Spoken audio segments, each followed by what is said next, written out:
Good morning to one and all present here. Today's assembly is brought to you by the Shreans of Grade 6E. I am Ananya Vasishta and I request you all to join your hands and close your eyes and get ready for the morning prayer.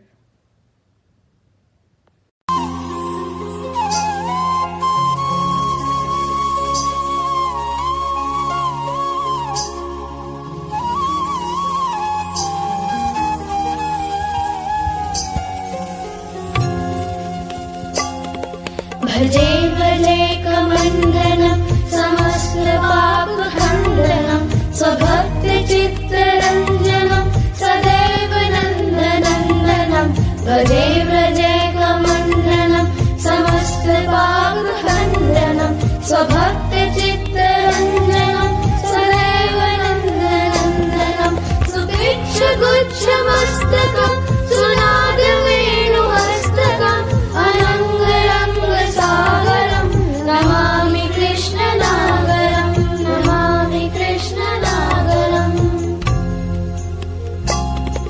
यदा तदा यथा तथा तथैव कृष्ण सत्तथा मया सदैव गीयतां तथा कृपा विधीयतां यदा तदा यथा तथा तथैव कृष्ण सत्तथा मया सदैव गीयतां तथा कृपा विधीयतां प्रमाणिकाश्रिकद्वयं जपत्यधित्रयः पुमां भवेत् स नन्दनन्दने भवे भवे सुभक्तिमान् भवे भवे सुभक्तिमान् भवे भवे स्वभक्तिमान्. Good morning. Today's thought is be thankful for every challenge you get. Each will give you more wisdom, strength and character. I repeat, be thankful for every challenge you get. Each will give you more wisdom, strength and character. Now, I request our principal, Mrs. Brinda Ghosh, to share her thoughts with us. Good morning, everybody.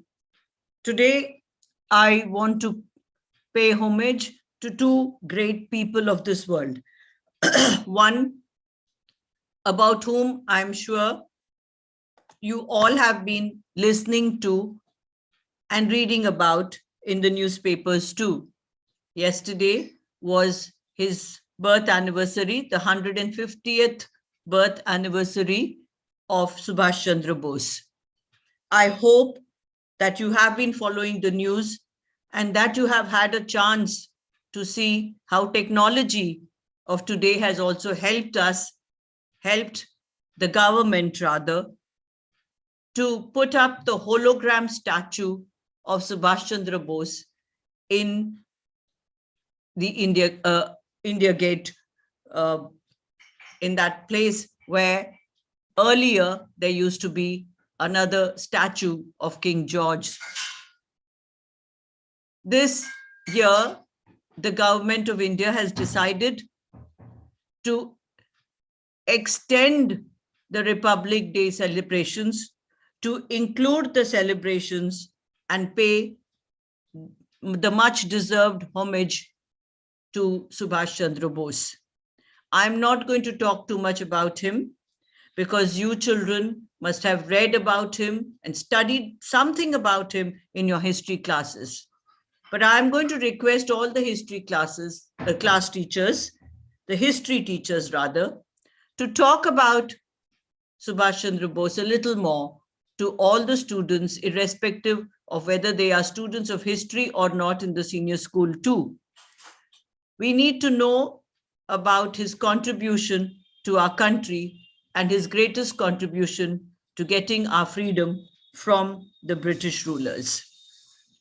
So I would like all teachers to please spend a few minutes of your time, class time, to bring back the memories of certain great contributions that this leader had made for the freedom of our country. And the second person that I would like to pay homage to is the great Vietnamese monk, Thich Nhat Hanh. I'm sure you have heard his name from me, if not from anybody else. And I have been emphasizing on a practice that he is solely responsible for having made so popular all over the world. And that is what he is widely known for, the practice of mindfulness. But let me tell you a little more about Thich Nhat Hanh. Thich Nhat Hanh was a believer in the movement of peace and bringing about solutions with negotiations rather than by war. And he opposed greatly the war in 1960 between Vietnam and the United States, which is why he was exiled from Vietnam. He wasn't allowed to go back to his hometown until 2005. But in the meanwhile, Thich Nhat Hanh had started spreading the word of the Buddha and the message of peace, which is what Buddha was trying to spread across the world. He established a monastery in France, in Plum Village, and he was instrumental in negotiating a peaceful withdrawal of a lot of the French colonies from Vietnam. And he was also responsible for persuading a leader like Martin Luther King Jr. to talk against the war that was going on between the Vietnam War, as it is popularly known as. He set up this monastery in Plum Village, and we know that it became one of the centers for peace. Martin Luther King had, in fact, nominated Thich Nhat Hanh for the Nobel Peace Prize, but unfortunately, that year in which he was nominated, there was no Peace Prize given. But prize or no prize, what Thich Nhat Hanh has left us with is tremendous wealth of bringing about a movement of peace all over the world. He himself had a stroke in 2014 and had lost his ability to speak, but he continued to write and to spread his message with his various gestures. I have had the occasion of meeting his followers, monks from Plum Village, and some of you children have had the occasion of attending a session by these monks, as well as by the leader of the Zen Buddhism movement in India, which is the leader of the Ahimsa Trust, as it is known in India, Mr. Shantam Seth. And if you remember, we had this session on how we can train our minds to be mindful. So the best way to pay homage to this great person who died at the age of 95, day before yesterday, on the 22nd of January, is to practice what he taught us, and that is to be mindful in everything that we do, to breathe mindfully, to eat mindfully, to play mindfully, to sing mindfully, to study mindfully, anything that you do with your mind completely on it. I know that a lot of messages are floating around on the Facebook and on WhatsApp also, with a lot of sayings by Thich Nhat Hanh. But I would like to leave you today with what he had said, or what he requested people to do, especially in his monastery, for people to do after he dies. And this is what he said. He said, "Please do not build a stupa for me. Please do not put my ashes in a vase, lock me inside, and limit who I am. I know this will be difficult for some of you. If you must build a stupa though, please make sure that you put a sign on it that says, I am not in here. In addition, you can also put another sign that says, I am not there either. And a third sign that says, if I am anywhere, it is in your mindful breathing and in your peaceful steps.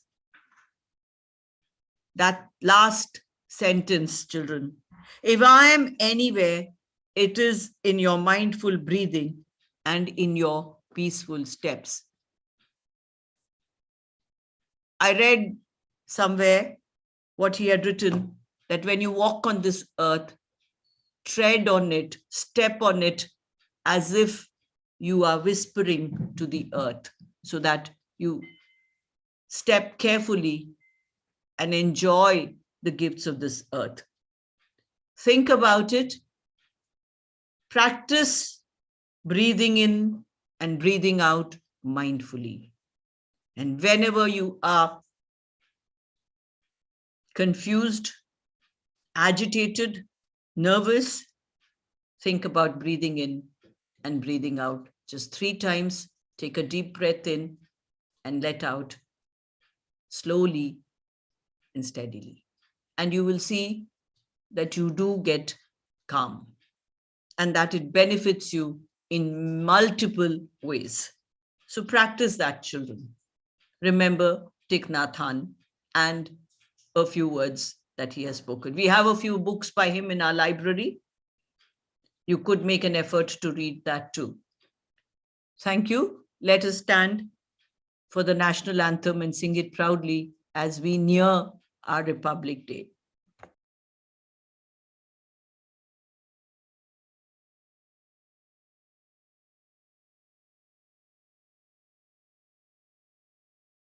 जनगण मन अधिनायक जय हे भारत भाग्य विधाता पंजाब सिंध गुजरात मराठा द्राविड उत्कल बंगा विंध्य हिमाचल यमुना गंगा उच्चल जलधि तरंगा तव शुभ नामे जागे तव शुभ आशीष मांगे गाहे तव जय गाथा जन गण मंगलदायक जय हे भारत भाग्य विधाता जय हे जय हे जय हे जय जय जय जय हे